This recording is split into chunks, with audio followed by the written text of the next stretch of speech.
regular meeting of the Board of Trustees for June 15th, 2020. Let me just share out my screen.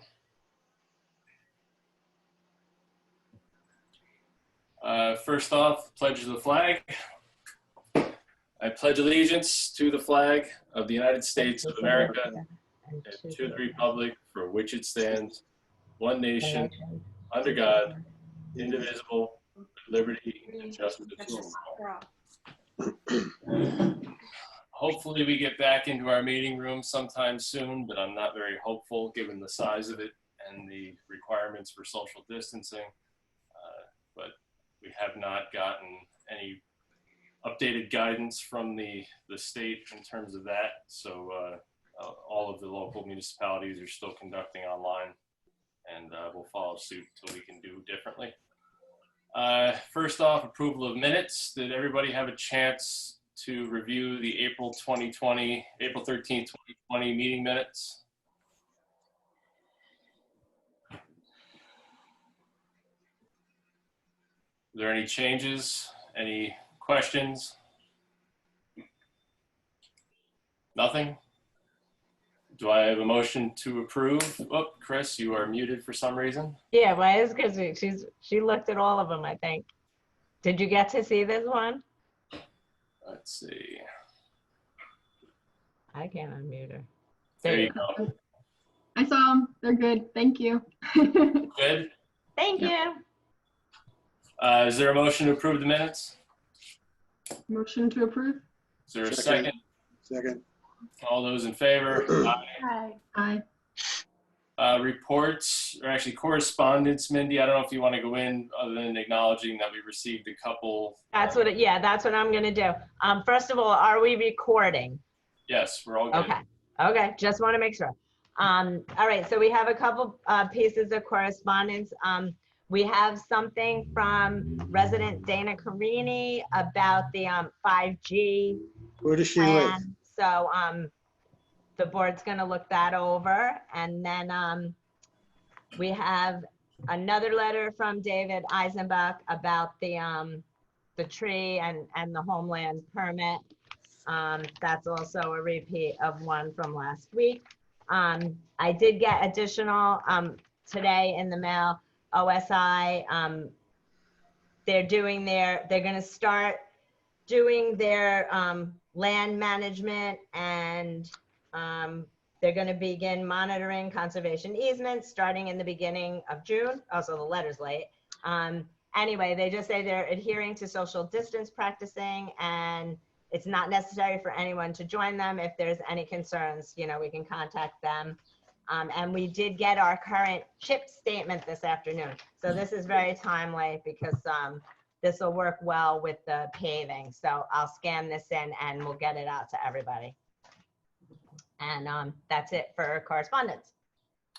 Excellent. We also did receive a letter from the Cold Spring Fire Company that I'll let the building inspector speak to later on. We'll get to that in the agenda.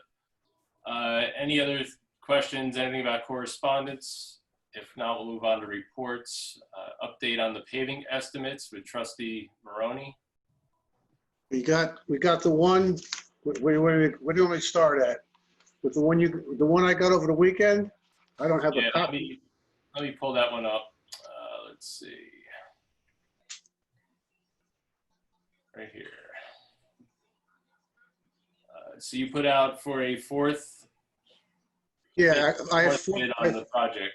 Yeah, well, I called more people, but 4 answered.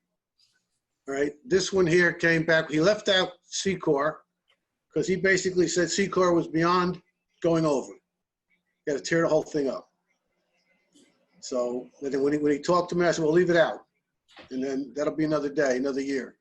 All right. So just speaking to you on the street, and then speaking to Mindy, let's focus on bank and division for this year.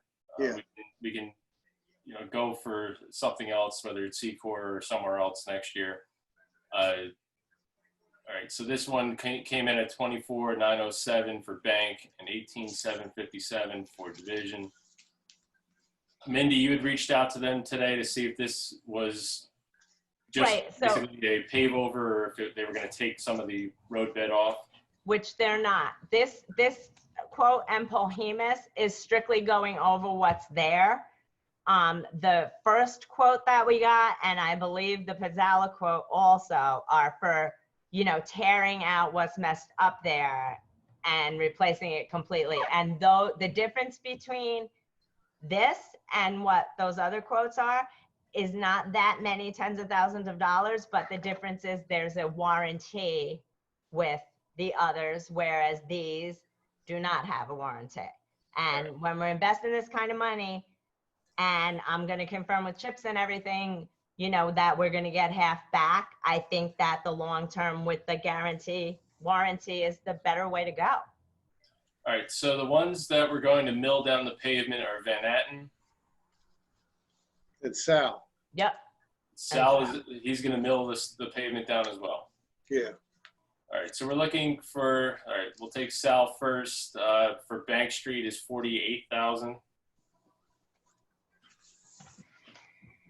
And for Division, 31.5. Correct? Yep. All right, so then if we look up at, let's see, he didn't have anything else in his quote, I believe. Oh, all right. So if I go back up, Van Etten was 38 apiece, I think, Yeah. for Division and Bank. Yep. 38 and 38. One was 38, one was 38.6.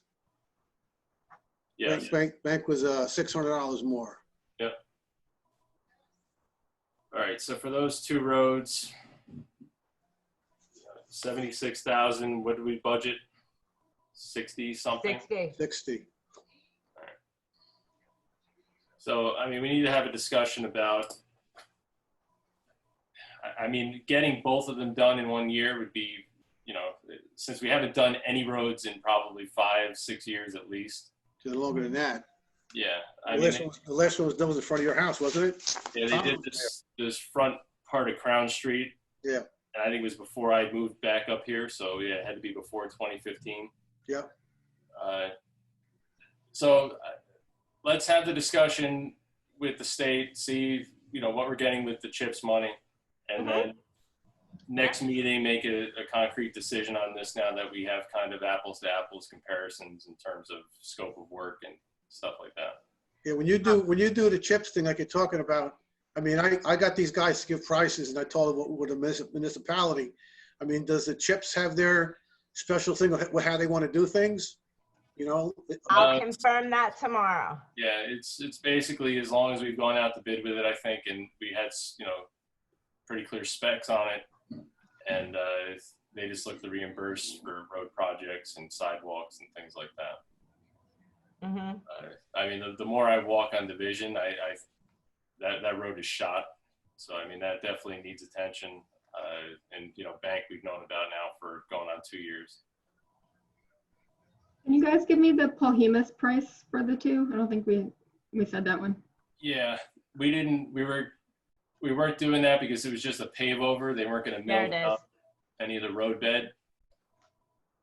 So that's reflective in why it's basically half the price. This was 63. You got it there. Yeah, that's including Secor though. 17.75. 15. Okay.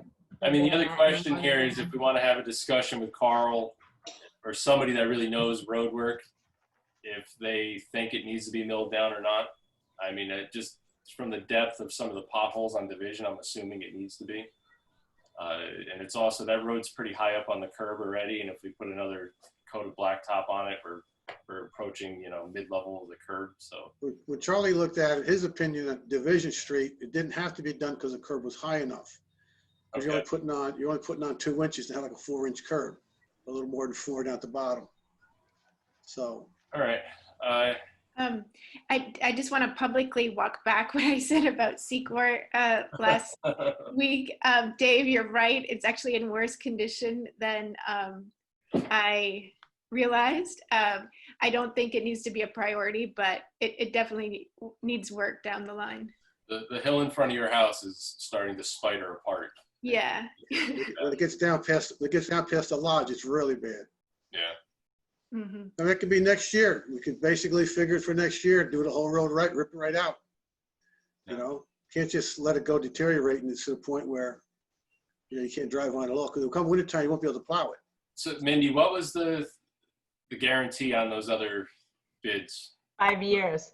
All right, so I mean, for basically double the money, they're milling the roadbed down and you get a 5-year warranty on it, or we take our chances with no warranty and just do a pave over for, basically half the money. So, Right.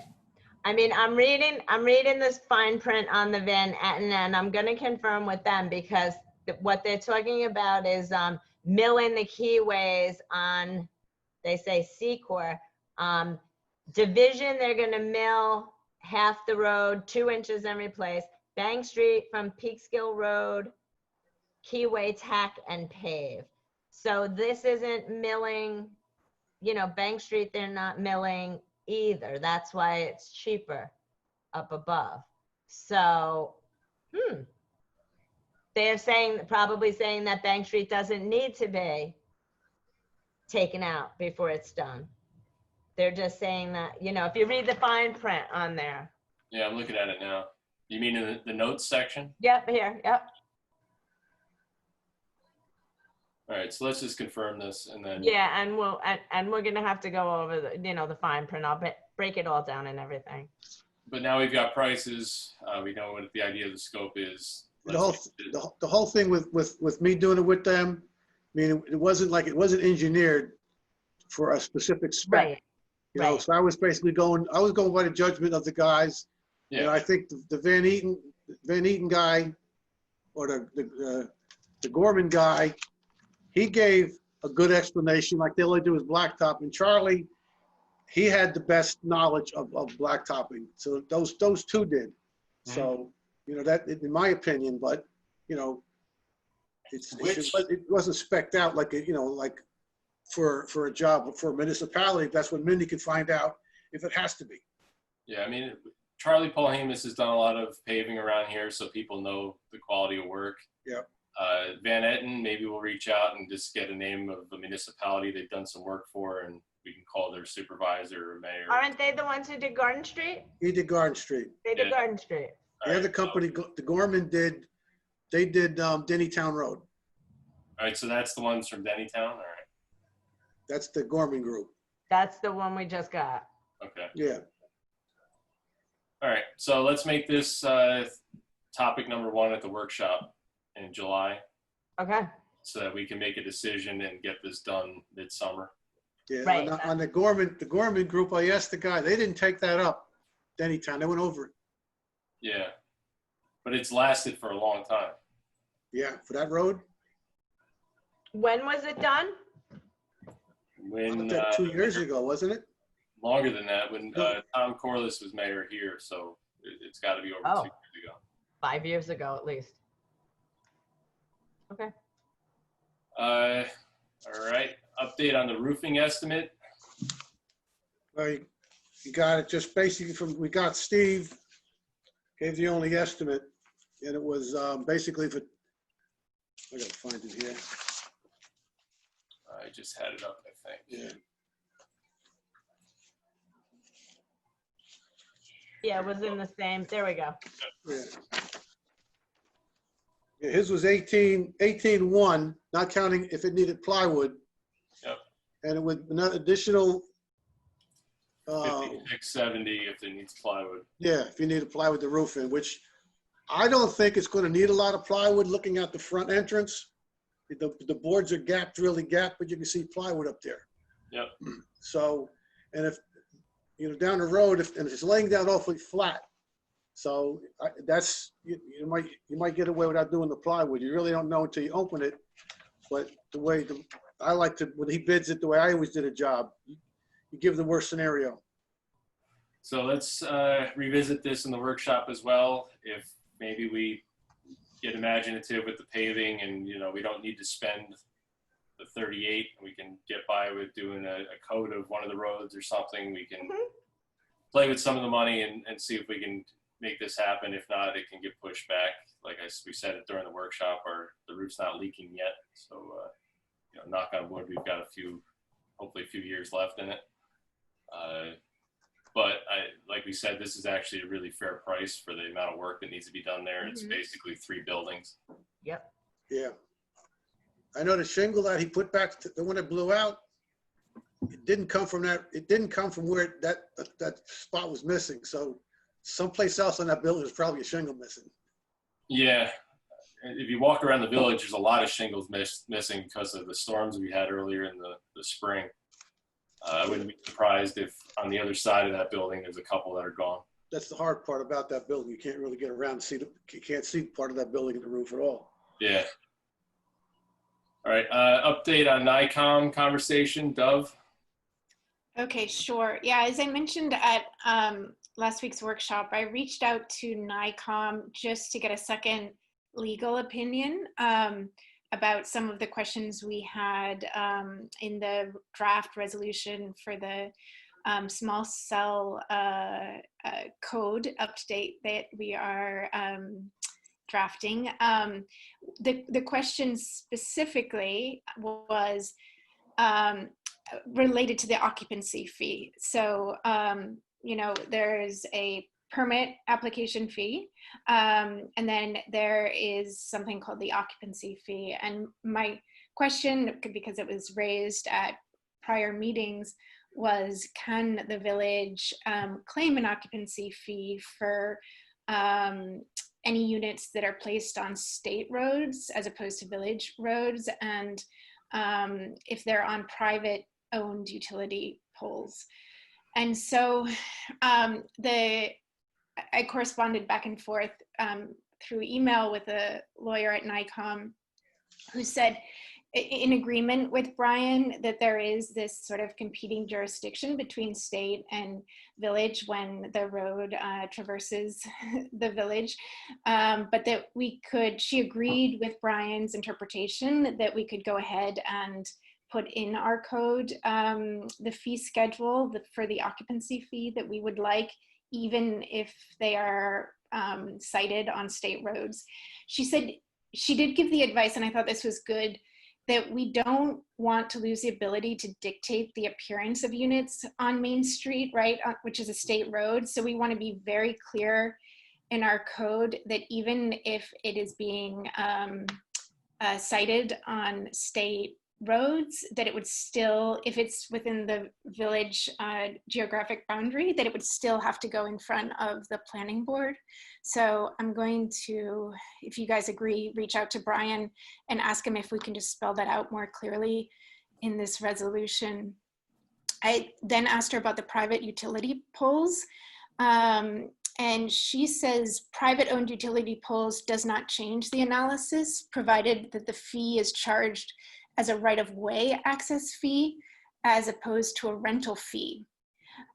So that's another distinction that we just would want to spell out in the code, that if it were cited on a private utility, that we aren't charging an occupancy fee or a rental fee, but we would call it a right-of-way access fee that we are charging.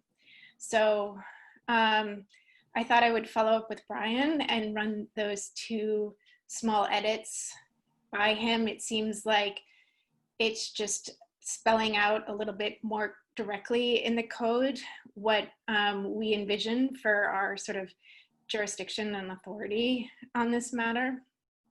So I thought it was, she provided helpful insight, and for the main part, she agreed with our village council's interpretation. Definitely run it by Brian. He did do, you know, some great work on this at the very beginning, and it's, you know, they've kind of gotten off the hook with, you know, with us with the cell tower and doing a lot of the lawyer work through the insurance company. So Brian and Bob are definitely something we haven't utilized to the fullest extent, and definitely use them for this. Any questions on that?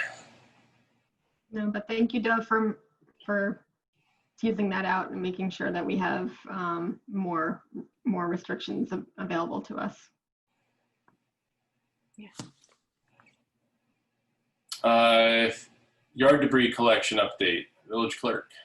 Okay, so basically the dumpster idea was shot down at the workshop. And so I spoke to Mark about what we wanted to do, and we went back and forth with it a little bit, and this is what we came up with. So the first week in July, because we need 2 weeks now to notify everyone, the first week in July, we're gonna pick a day like, say, Tuesday, and everyone in Nelsonville can put out their yard debris. Mark's guys will go around that day and pick up.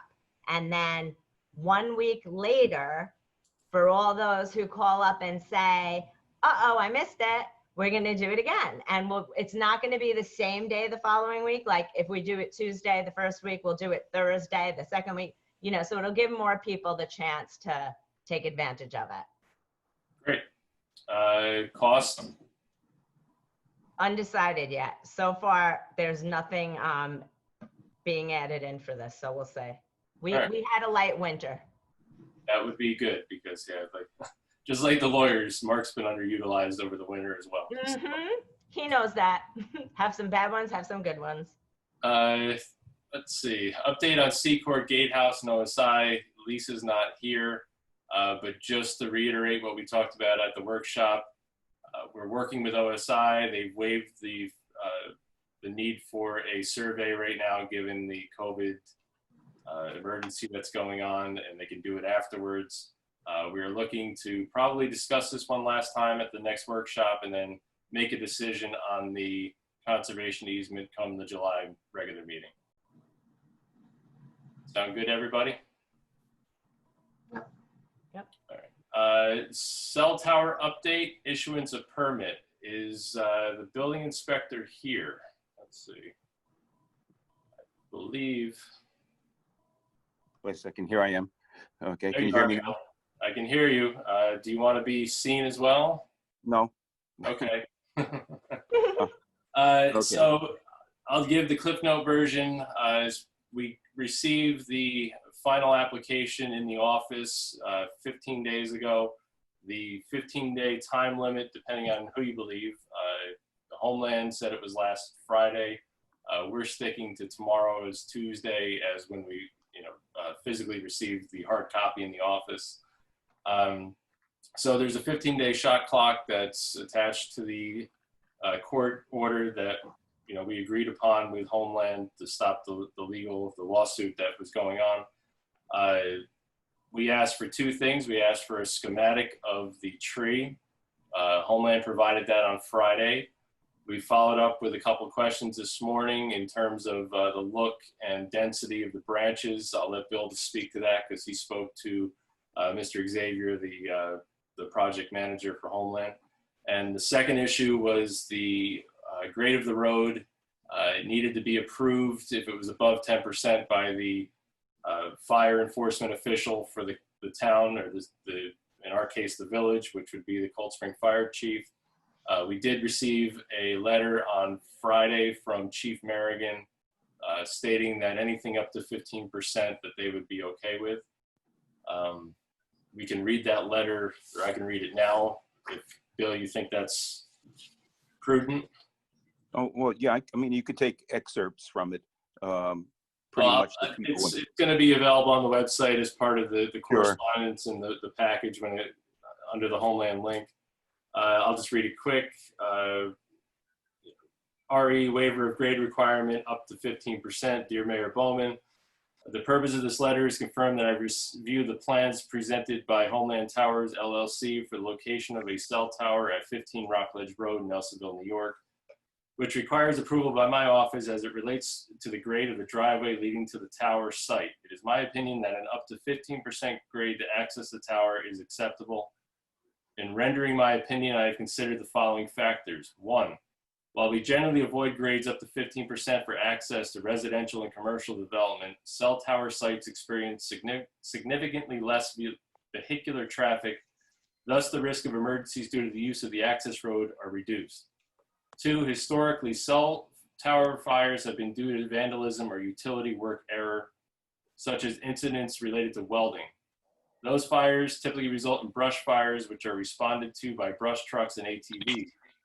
It appears from the plans that adequate security fencing has been provided around the immediate cell site, which would reduce the risk of vandalism. The department has a brush truck and an ATV, both which can traverse the grade in the event of a brush fire. Also, the design accommodates the turning radius of the department's largest apparatus. 3, due to material construction, cell tower components have high fire ratings, which also limit the burden on fire response. And 4, unlike general construction practitioners, the level of skill required for cell tower construction is usually greater than that of customary skilled labor. While accidents do happen, we anticipate that site safety and precautionary measures will be exhibited that would lessen the burden of emergency response on the access road during construction. Lastly, on behalf of myself and the members of the department, we would like to express our extreme displeasure with any party that may choose to use us or view us as a pawn in the lawsuit against Homeland Towers LLC. As you know, questions of access and grade are technical and not political. Signed respectfully, Thomas Merrigan, Chief of Cold Spring Fire Company, number 1. Bill, do you want to speak to the process? Yes, what we did is we provided the fire company with the plans specifically showing the access for the fire apparatus. Chief Merrigan went through it with, I believe, his board and had the letter drafted. They based their review on the fact that this is not a home or a commercial business, and that this doesn't take a normal fire response. Even if they do, there is provisions in the plan to accommodate fire apparatus and even a turnaround at the bottom. Do you want to speak to the schematic and design of the tree, specifically the comparison that the engineer made to the Vineyard Road Tower in terms of aesthetic? Right. Well, 2 things. I did speak with Homeland, and I asked them if the tree can be fuller and denser. And he did explain that it adds additional loads onto the tower itself, because what it is we're in what they call a high wind area for New York State. So it has to be more resistive. So the more foliage you bring up there, the more potential for uplifting force on the foundation. Secondary, just like trying to hold a rain umbrella versus a yard umbrella, if the wind hits it, that's the best effect you'll see. You'll see it trying to twist and turn and basically pull on the bottom. The other thing is that from my own experience, he explained that there's a potential for with more branches for damage. There's just more potential that it's hanging out there farther in a high wind. Okay, I kind of agree with him on that. And the best way I could summarize it, he did reference the tower that was put up on Vineyard in the town of Phillipstown. And I went up there, took a look at it. That tower is actually 25 feet taller than the tower that's proposed for our site. Picturing 25 feet lower, it's an extremely low profile. And I mean, from kind of just a very basic survey of the board in terms of the Vineyard Road Tower, all cell towers are ugly, but that one seems to be at least of a better version than some of the other ones that are out there. And that is what we're being told from Homeland, that we can expect this to resemble. Correct? And 25 feet lower. Yeah. Yeah, our towers does not have the presence that Vineyard has. I believe that's either 120 or 125. Ours, I believe, was 95 offhand when I looking at the plan. So we're 25 feet lower than they are. So we're not sticking above the trees like a sore thumb. And Doug and Chris, if you're muted, if you mute yourselves, I have to unmute you because of some change that Zoom did. So just give me a signal if you want to speak. Go ahead. Yeah, so thanks, Bill. I had a question about the branches because it wasn't so much for me the densification of the branches adding more weight, but rather the uniformity of them. I was concerned that it still looked too much like a bristle brush. And the settlement agreement had referenced a non-uniform branches of different lengths. And it's that change in length that I think would make it look less synthetic. And I don't know that that would particularly add more weight if they were just mixed and matched a little bit. Was that raised? I believe that once you extend it further than it is already, you're going to be adding the potential for torque onto the tower. Okay. I don't know if anybody's had a chance to really look at the plans, but the foundation on this, the footing is 36 feet square. So that gives you an idea of the torque that's going on up there to resist it. What they call in structures the turning moment. What takes it and would turn that tower on its side if there was a strong wind. I don't know if it's a good idea because you're actually extending the umbrella out further. It's a combination of function and appearance. And I don't know what the general consensus of the board is in regard to the appearance. Well, the one letter that Xavier did send back to us referenced that there are different branch lengths. It's just the drawing that is submitted with the plans. It's a two-dimensional, basically a two-dimensional depiction of a three-dimensional structure. So he told us to basically reference the Vineyard Tower and go look at that. And if you look at that, there's different branch lengths that kind of, I mean, you can still see the array at the top, but I don't know, it hides it a lot better than it, you know, the one on 9 I'm muted. going down the Peekskill. No, you're good, Mindy. There's There's no mute button that could ever withhold you. the chart that they sent that we were laughing about because we were saying like, how are we supposed to visualize something from this? But that chart shows the different lengths. That there's like, that would show like the clusters of the branches that are different lengths, I believe. That was that chart.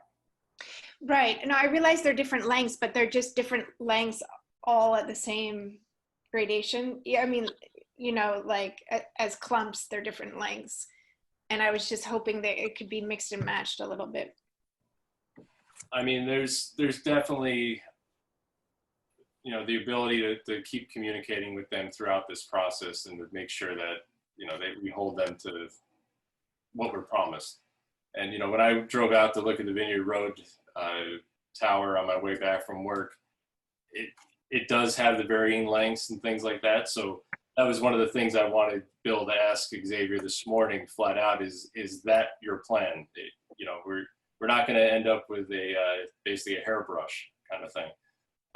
But we're going to have something that has some variation to it that, you know, mimics nature more than some of the other ones out there.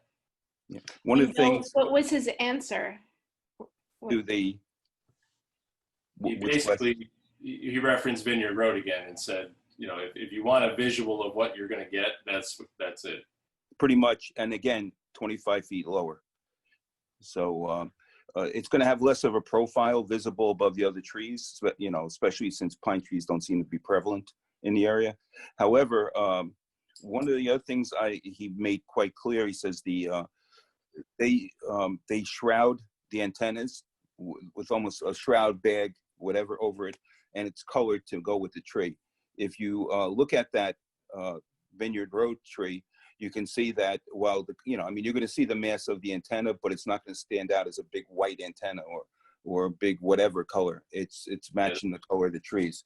The ones on Vineyard Road have it's like a dark black or a gray that are on there that blend. They shroud it so that it's not standing out. I'm looking at Mike, can you pull up the picture that of Vineyard Road that they sent? Because they said that they would match that, right? Yeah, what email was that a part of? No, I may have it. You sent it Friday. I think you got it Friday. They sent it along with the schematic Friday evening. Yes, I have actually the picture in my hand. I would have to send it to. Yeah, there it is. There it is. Okay. That's the Vineyard Road tower. So ours is 25 feet lower than that. The branches begin at 40 feet off the ground on ours. Mm-hmm. So, I mean, it definitely is going to have a lower profile than that. Yeah, I mean, we could go back and rehash all this again. I mean, this is, we negotiated down to what basically the best that we could get given the circumstances. Okay. I mean, if they're saying, and Bill, you are concurring that longer branches will make it, you know, less safe for wind reasons, then that's hard to argue against, I guess.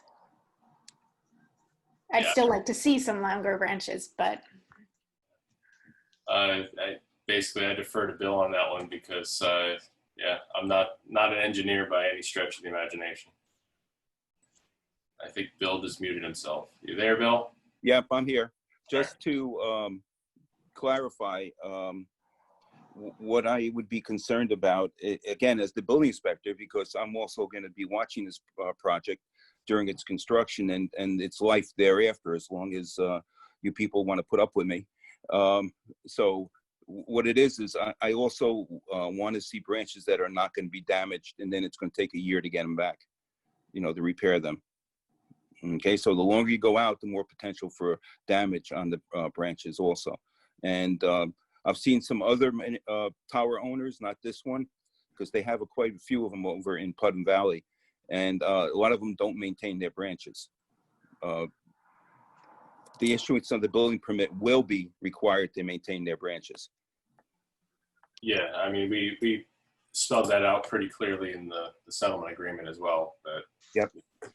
Not only are they going to maintain it, but when it becomes defunct, it's going to disappear, which hopefully is within our lifetime.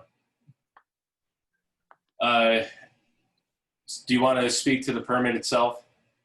Yes, after there was, everybody saw the list of objections I had on the first application. Okay, they've complied with all my objections. Okay, as if you want to go down the list, but they have complied with all my objections. And the final two things were the fire company's, agreement that it's suitable, and the Homeland's providing of a suitable branch pattern. So they've met the criteria, and a permit is being issued with stipulations, of course. Yeah, and what are those stipulations? Foremost and primary is they must comply with New York State DEC requirements. That's foremost. Okay. Yeah, I mean, that is very important because some of the things that have been written in the newspaper lately and expressed in letters and things like that, we have no control over them cutting trees down right now at this stage. That is a DEC regulation. They, given the bad habitat and all of that, it prevents them from cutting any trees till November 1st. If Homeland goes and petitions the DEC and gets a waiver or something like that, that is out of the village's hands. That is squarely on the shoulders of the DEC. Right. Well, to just answer that, Mike, Yep. I did say to him, what is his plan? And his plan is to commence November 1st, not before. Okay, and they do not anticipate looking for waivers because it's time and cost prohibitive. And I've already been told that they've applied for one and were denied, so. Okay.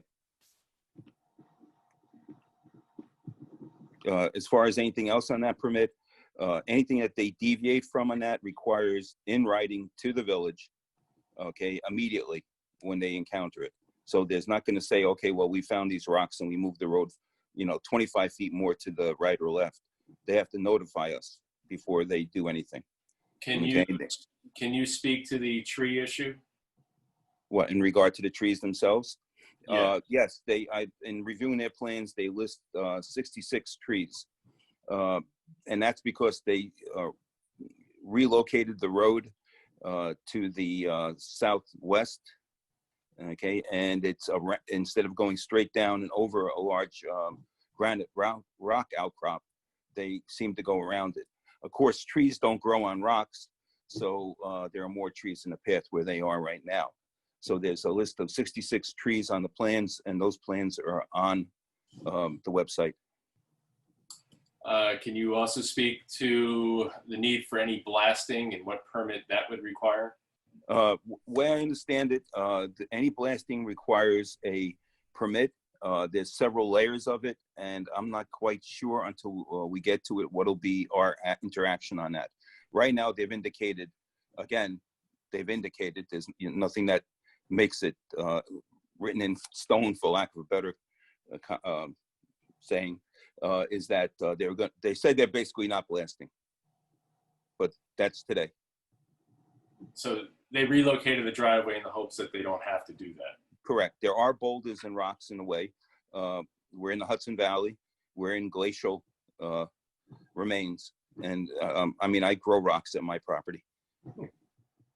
So yes, there's rocks and there's boulders and there's large boulders. Want some more, Bill? What's that? Want some more? No, that's okay. Any other questions for Bill or any questions in general on this? I mean, you know, we didn't get through this process without at least being threatened 2 or 3 times to be held in contempt of court last Friday afternoon if we didn't issue a permit immediately. And we basically ignored them, and, you know, we were sticking to our Tuesday deadline as per Bill's interpretation of the code, or interpretation of the law, that, you know, we had received the application in the office, you know, hard copy, and not relying on an email. So, I mean, that's where we are. And my last statement to him, meaning Vince from Homeland, is that the second they start cutting trees, and he reassured me it's the 1st of November, I need to be notified. I want to go out there and see what they're cutting to see that they comply with the plan as submitted. Yeah, I would assume that they're going to mark them in some manner for you to go and inspect. Apparently some of them are marked already. Yeah, I mean, there's a lot of them already have orange tape on them. And Right. So, I mean, any other portion right now, the requirement for the village to comply with the court agreement will be met by the issuing of a building permit. any other questions, comments before we go to public comment? Not a question, but I just wanted to thank Bill and everybody else for their professionalism. They've done a really great job. Thank you, Chris. Yeah, Bill has answered the phone every single time I've called him in the last, 8 days, 6 times a day, all hours. He's good. You had a question? Chris? No, Nope. All right. Anything else before we go to public comment? We have quite a list of attendees this evening. Let me see. I'm just going to go through and click unmute on everybody here. Let's see. Oops, I muted you, Chris, by accident.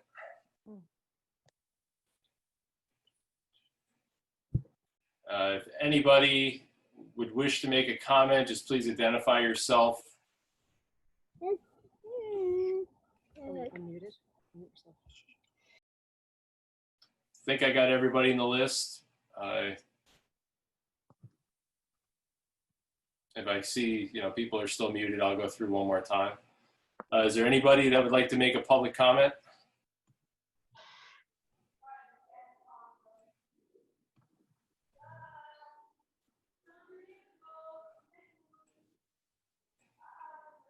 Actually, you know what I will do?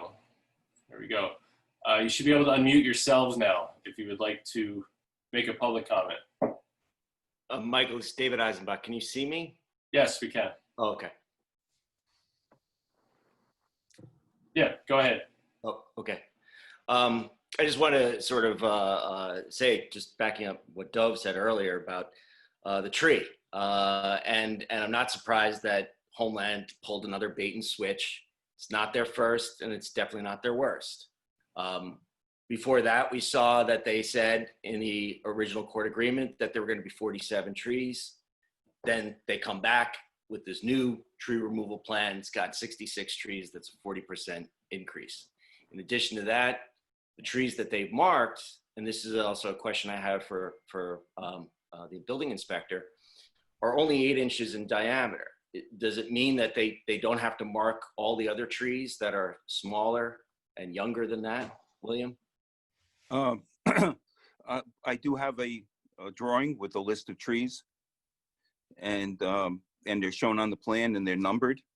So not only is there a spreadsheet of what trees they are and what size they are, I don't know why they didn't mark anything smaller.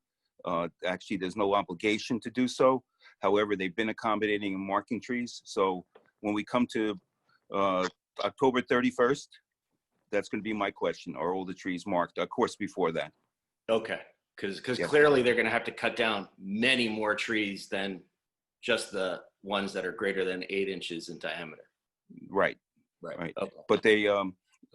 But they do have it marked on the plan, which is again on the website. Right. Okay. And I don't know if there's an obligation. I mean, because now it's probably going to be about 100 trees that have to come down. And Well, I think it's a bit of a little exaggeration. I know that I've been in construction most of my life, and Yeah. I could tell you that it may even be less if the road moves 2 feet one way or 2 feet the other. Because this isn't the best way I summed it up when I was in the business is that it's not brain surgery. Everything's not down to a micro inch. So as they go down the hill, it may change inches where they are. And we will be looking at that and seeing what the net effect is. However, we have a plan, and that's what we're going to work with. Okay. One thing they did get down to a micro inch was the gradient, which they claim is 14.89%. I've spoken to a few professional engineers. This is not something that really exists in the real world of planning. That this is something that they're doing to hide the fact that it's a 15% gradient, which then raises the big question of this letter from the fire chief says up to 15%. If under the kind of internationally recognized rules of engineering and architectural plans, you round up rather than try to fudge it, we got a 15% gradient here. William, do you have any thoughts on that? Well, again, it's something we're holding them to. If it's 15 and 00001, that's one thing, which again, it's not a surgery. But if it's 18, then we're going to be looking at it again. The letter says. Then again, it could be 14. So I don't. Again, having been in the business, for those who don't know me, I'm a licensed architect, and I ran my own architectural engineering firm, and I know both sides of the coin, both engineering and architecture. And a lot of stuff happens in the field. A carpenter's dealing with 2x4s that are not 2x4s. Electricians are dealing with whatever. What it comes down to is we have to look at it as it happens, and that's what my role will be. Well, Yeah. if they went up there and blasted rock, they would probably be able to get a driveway in there that's far below 15%. Actually, the old driveway was the same, just about the same number, 15%. Right. So. And that old driveway was a much different driveway, a much different access road than the plan that you guys are going to approve. Right. Instead of having 2 bends, it now has a hard left, a hard right, which is a switchback, and then a second hard switchback at the bottom of the hill. This is a gravel road, and there's a tendency to have a lot of tough weather, and so this is going to be a very dangerous road. And that going down on that last switchback, right? One engineer, as you've gotten this letter, there will be a tendency for any car, particularly a heavy truck, to go right through that last switchback, which would then go down the hill. So just, you all know what you're signing on to here, and all of your names will be on this approval going forward. So, William, once again, are you're okay with that understanding that this new plan, this new access road alignment is much different than the one in the court agreement? Oh, there's no doubt about it. David. It's different from the original one. It's less imposing to the site. We're not dealing with rock ledge. That's their consideration if they don't want to deal with rock ledge. The court has indicated that they're able to relocate the road.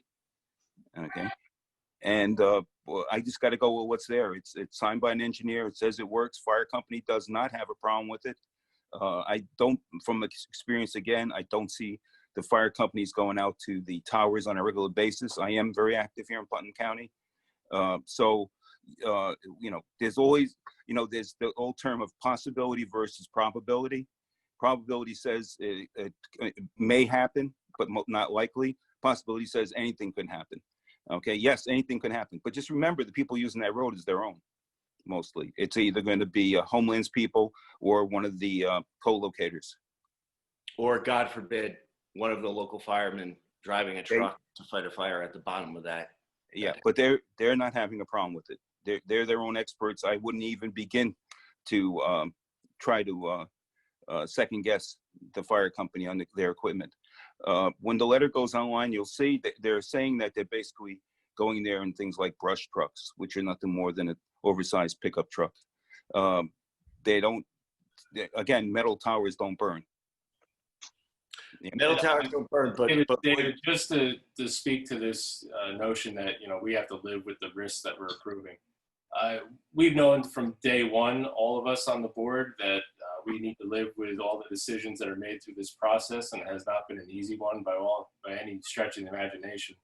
And that's why we have followed the letter of the law every single step of the way, and basically just very patiently and over explored all of these issues, you know, to basically ad nauseum for all of us.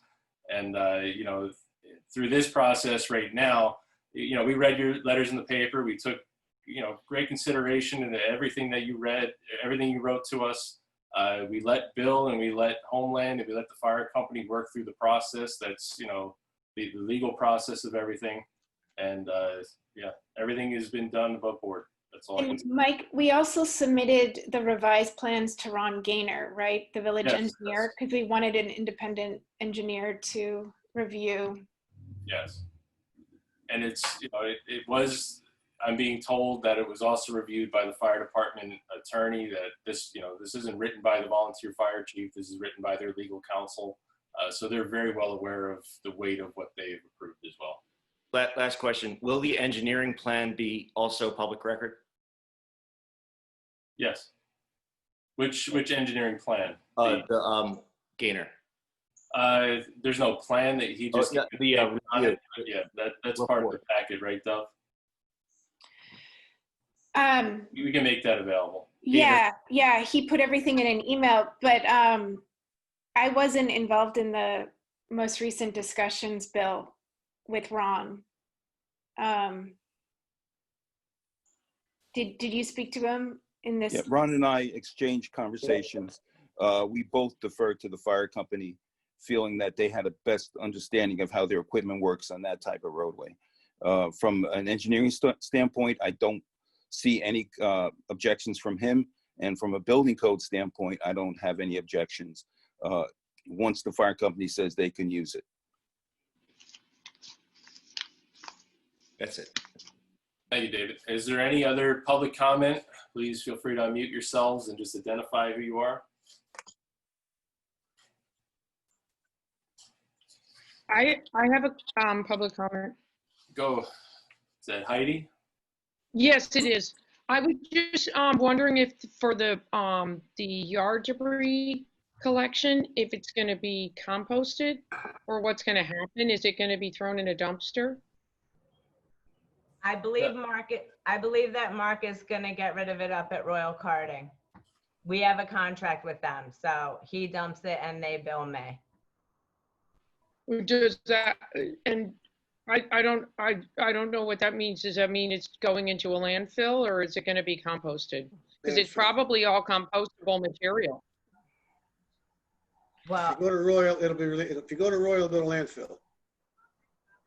I mean, that seems really unfortunate because then we're just creating landfill. unnecessarily when we could probably be composting that material. It's all, you know, organic material that could turn into soil. Heidi, I have a question about that because most of what I will be putting out is actually invasives.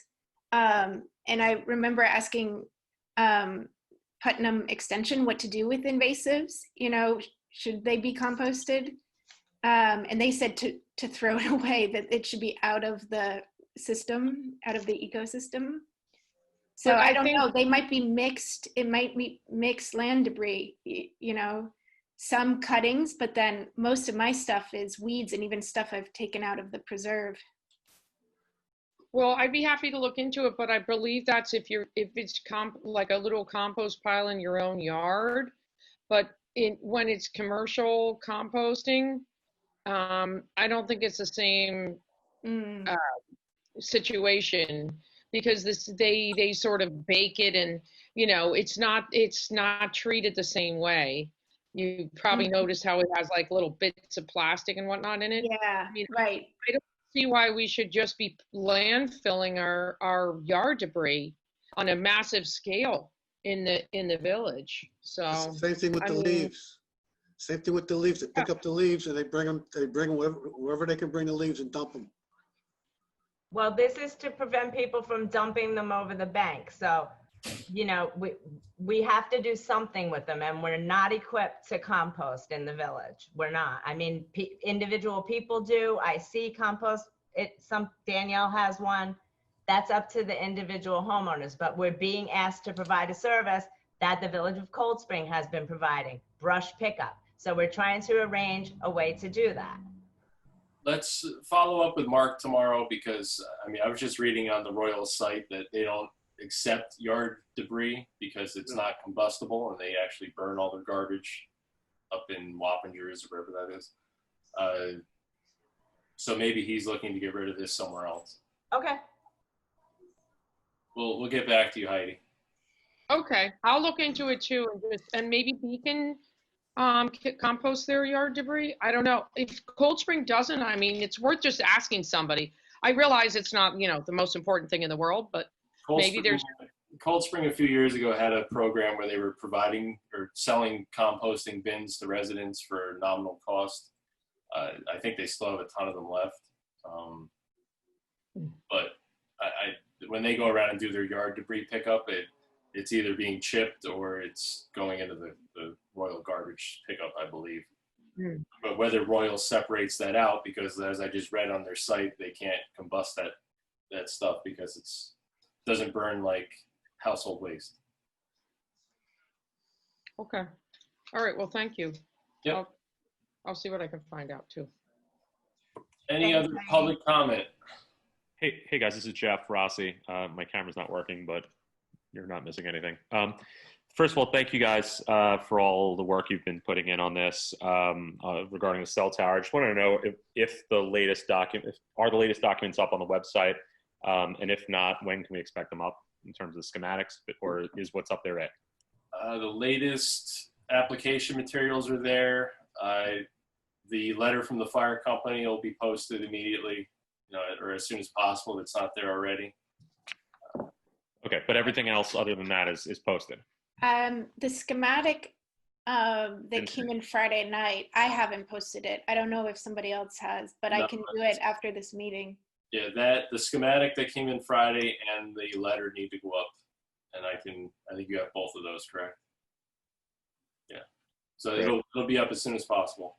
Thank you. And one other question was, in the settlement you guys negotiated, there was a certain amount of money that was going to go towards landscaping the adjacent properties.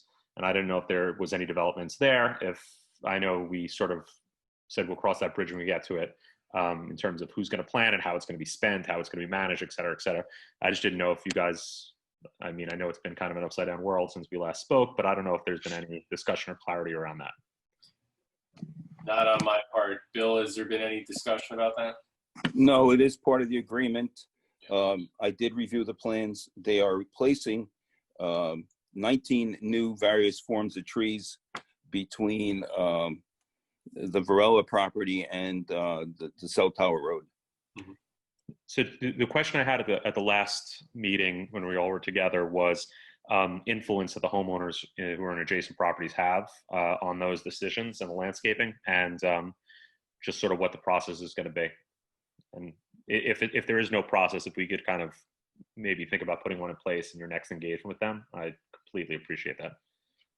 Yes, that's definitely a discussion we're going to have with them. And, you know, I know that it's been a contentious throughout between everybody. And hopefully we can kind of get them on board to really work with you guys and work with the village to, you know, give the best of what we can there, given the circumstances. But we're definitely going to be in touch with them, and we'll be looking to get some, you know, concrete clarity on when it comes to the plantings and all of that, because we did work hard to negotiate that. There's actually two different components of that, right? So there's the planting that Homeland is going to do, and then there's the money they're setting aside for adjacent homeowners, and they can plant at, you know, at their discretion. And so that's something that we need to find a process for internally for the distribution of those funds. Yes. Thanks, Deb. Anybody else? I just want to make sure that everybody can unmute themselves that wants to speak. Is someone there? Gloria, I just unmuted you again because you're usually good for a comment, but you'll be my litmus test. Mhm. All right, I'll say a comment. I appreciate all the work that the board does. David, thank you. Mindy, thank you. Dove, Lisa, you're not there. And Chris and Heidi. At one time, there used to be a compost pile across from your house over in the woods there. I don't know if you remember David Maroney, the compost pile. Franny Colbert used to put all the leaves there. It was the best soil around. He used to give it to me for my flower boxes, believe it or not. But no, thank you for all your work. It's greatly appreciated. I know we don't always see eye to eye, but for some reason we've all come together and I like it. I like the feeling. Thank you so much. All right, anybody else going once, twice, 3 times? Is there a motion to adjourn? Motion. Is there a second?